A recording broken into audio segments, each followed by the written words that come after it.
سال 2026 کی اگر آپ کسی بھی پارٹنرشپ فرم کی ریٹرن فائل کر رہے ہیں تو یہ دو چیزوں کا آپ نے خاص خیال رکھنا ہے۔ نمبر 1 یہ ہے کہ سیکشن 116 کے اندر یہ بات مینشنڈ ہے اور یہ بائی لا ہے کہ جب بھی آپ پارٹنرشپ کی اے او پی کی ریٹرن فائل کریں گے تو اس کے ساتھ اس کے جتنے بھی پارٹنرز ہیں پہلے آپ ان کی ریٹرن فائل کریں، ان کی P D F copies download کریں، اور جب آپ ریٹرن اے او پی کی یا پارٹنرشپ فرم کی سبمٹ کرنے لگے تو تمام پارٹنرز کی ریٹرن بھی ساتھ آپ نے اٹیچ کرنی ہوتی ہے۔ تو میں نے یہ دیکھا ہے کہ یہ غلطی بہت زیادہ پریویل کرتی ہے۔ بہت سارے لوگ جو ہے وہ اس کو ریٹرن فائل کرتے ہیں اور ریٹرن فائل کرتے ہوئے ساتھ میں پارٹنرشپ کی جو پارٹنرز جو ہوتے ہیں ان کی ریٹرنز کی کاپیز جو ہیں وہ اٹیچ نہیں کی جاتی، ان کی ویلتھ سٹیٹمنٹ کی اور ویلتھ ریکنسلیشن کی، یعنی کہ وہ ظاہر ہے اب ایک مکمل ایک ہی فارم آتا ہے یا ایک ہی فائل ہوتی ہے تو وہ بھی آپ نے ساتھ اٹیچ کرنی ہوتی ہے۔ نمبر 2 جو ہے وہ ہے آڈٹ کے حوالے سے۔ اگر آپ کی اے او پی جو ہے وہ اس کی آمدن 300 ملین سے زیادہ، یعنی کہ اس کا ٹرن اوور جو ہے وہ 300 ملین سے زیادہ ہے، تو سیکشن 92 نے اب یہ کنڈیشن کر دیا ہے کہ آپ کو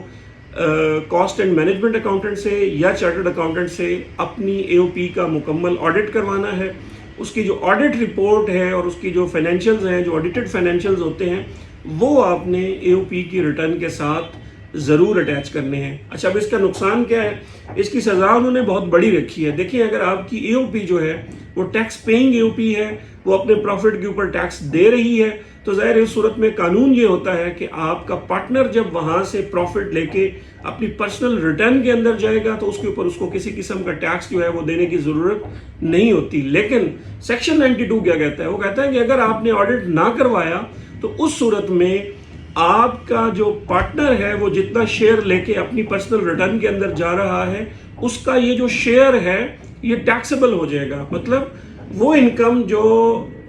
جس کے اوپر اے او پی نے آلریڈی فرض کریں پہلے پروفٹ پہ ٹیکس لیا، وہاں سے جو پارٹنر شیئر لے کے اپنی ریٹرن کے اندر جا رہا ہے پھر اس کا وہ شیئر جو ہے وہ ٹیکسیبل ہو جائے گا۔ اس کے اوپر جو اس کو ٹیکس کی ایگزمپشن ہے وہ نہیں ملے گی پینلٹی کے طور پہ، کیونکہ اس نے اے او پی کے جو آڈٹ ہے یا آڈیٹڈ فائنینشیلز ہیں وہ جمع نہیں کرائے۔ تو اس لیے اگر آپ سال 2026 کے اندر کسی بھی پارٹنرشپ فرم کی ریٹرن فائل کر رہے ہیں تو نمبر 1 تمام پارٹنرز کی جو